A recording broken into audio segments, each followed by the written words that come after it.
bisu waxtaan la ci benn projet bu tudd yokku koom-koom waxtaan ak suñu ay autorités administratives waxtaan ak population de Thiès waxtaan ak ñi nga xam ne ñooy délégué de quartier yi waxtaan ak leader d'opinion yi wax leen nan la projet yokku koom-koom bindoo nan la tëddee nan lañ ko war a doxalee ak lan lañ ciy wut. Donc def nañu région de Saint-Louis à travers le département de Saint-Louis def nañu démb le département de Mbour tey jii ñu ñëw def ci le département de Thiès. Donc li ñu indi fii mooy ñi nga xam ni ñoom ñoo doon bénéficiaire u programme de bourse de sécurité familiale parce que sa njëlbéen ba du ñu ni woon ci ñetti wàll la ñuy liggéey wàllu bu njëkk bi. moom moo di dinañ la jox xaalis bu ñu la joxee xaalis lu ñuy wax cash transfert waaye duñ la ko jox gratuitement duñ la wax nga yóbbu xale yi école nga yóbbu xale yi ñu ñàkk leen mais aussi nga wutal leen ay këyit ñu dolli si ñu ni dinañ la defal ñaareelu wàll bi ñu ni dinañ la defal communication pour le changement de comportement ngay ñëw di participer ci séance de sensibilisation yi ci mbirum wér-gu-yaram ci mbirum école ci mbirum état civil.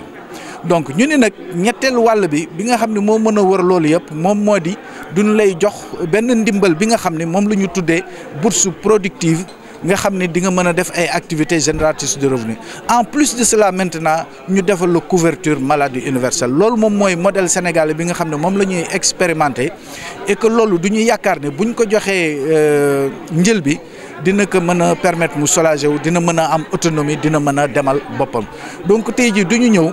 pour waxtaane loolu yëpp ak population wu Thiès pour wan leen lii la gouvernement bi tëral pour jàppale askan bi te lii ñoo ngi ci li ñuy wax année sociale président de la république moom moo fexe ba ñu am tey jii projet yokk koom-koom pour gën a jàppale askan wi. yokk koom-koom du durée lu bëre yokk koom-koom mën nañu c'est une bourse ponctuelle bi nga xam ne day ñëw.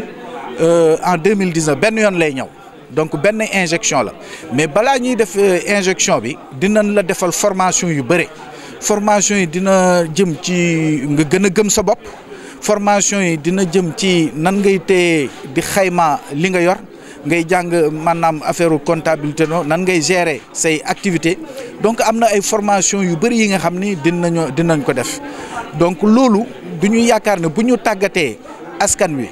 wan leen nan la ñuy téye seen ay activités génératrices de revenus ci benn waxtu rek yaakaar na ni que ni dinañ ci am dina leen amal njëriñ donc benn yoon rek lan lay jox bourse bi mais balaa ñu la koy jox nag dina fekk ñu tàggat la bu baax a baax a baax a baax.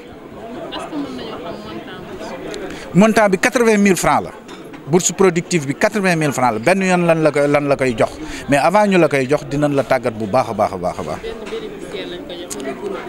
benn bénéficiaire lañ koy jox benn bénéficiaire lañ koy jox.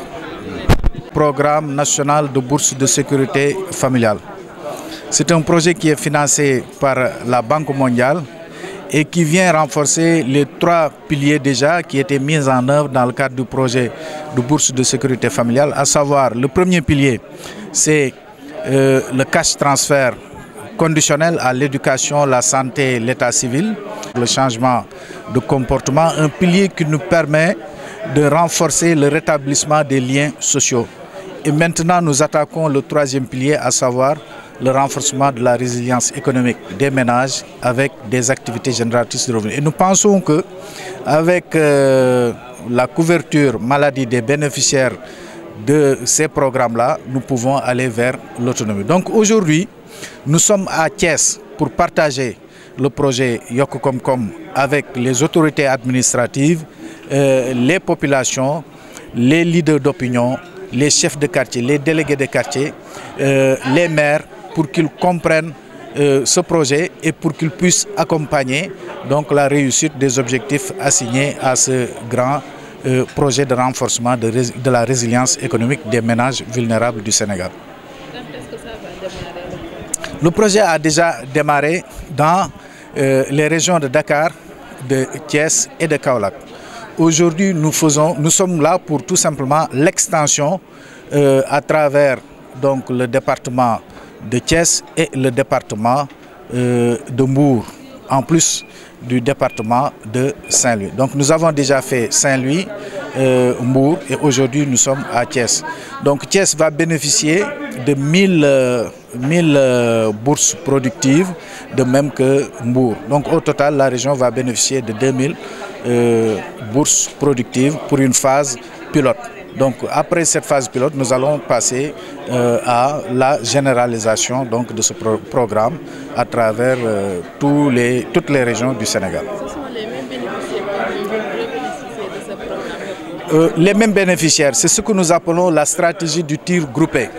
Donc c'est pour mieux renforcer les capacités de résilience des ménages qui sont déjà bénéficiaires du cash. Donc comme je l'ai expliqué, ils bénéficient non seulement du cash, mais ils bénéficient donc du renforcement du capital humain à travers la communication pour le changement de comportement. Ils bénéficient aussi en même temps de ce qu'on appelle la protection sociale adaptative à travers des activités génératrices de revenus. Donc ces trois filets combinés nous permettent aujourd'hui d'aller vers l'autonomie. Donc c'est un modèle purement sénégalais.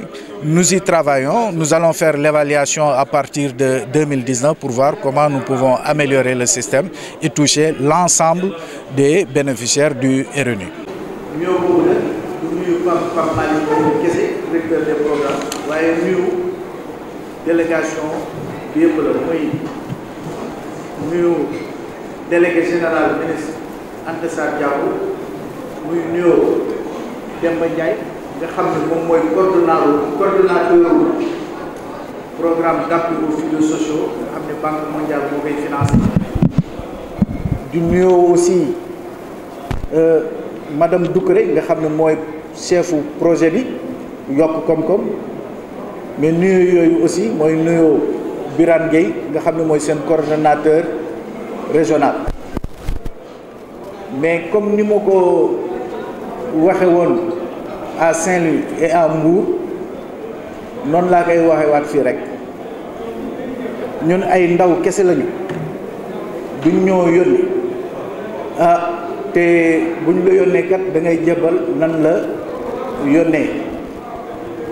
En plus de cela, il y a l'ordre républicain à respecter suñu ay autorités ñoo toog fii donc bi ñuy dem délégué moom dafa am beneen liggéey bu mu nekk mu ne ñu su ngeen demee ngeen jébbal ma mbooloo ma askan bi ñooñu ngeen di liggéey lool ngeen jébbalal leen ma discours bi ma leen di jox.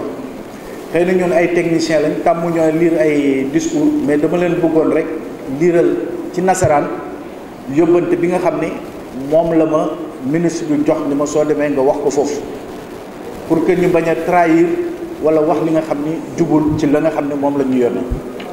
Donc messieurs les préfets, mesdames, messieurs les représentants des maires, mesdames, messieurs les chefs de quartier notables et leaders d'opinion, mesdames, messieurs les chefs de service, honorables invités en vos titres et qualités, chers invités, je voudrais vous transmettre les remerciements de Madame le délégué général ministre Anta Sarr Diawo pour votre présence à la présentation du projet Yokk Kom Kom. Nous avons remarqué depuis ce matin qu'il y avait une forte mobilisation des élus, des notables, de l'administration territoriale. Et cette forte mobilisation montre déjà tout l'engagement des populations de Thiès contre les inégalités sociales. Et comme vous le savez aussi, depuis 2012, le président de la République, son Excellence Macky Sall, a mis en place le programme national de bourse de sécurité familiale qui vient renforcer l'armature institutionnelle en matière de protection sociale au Sénégal.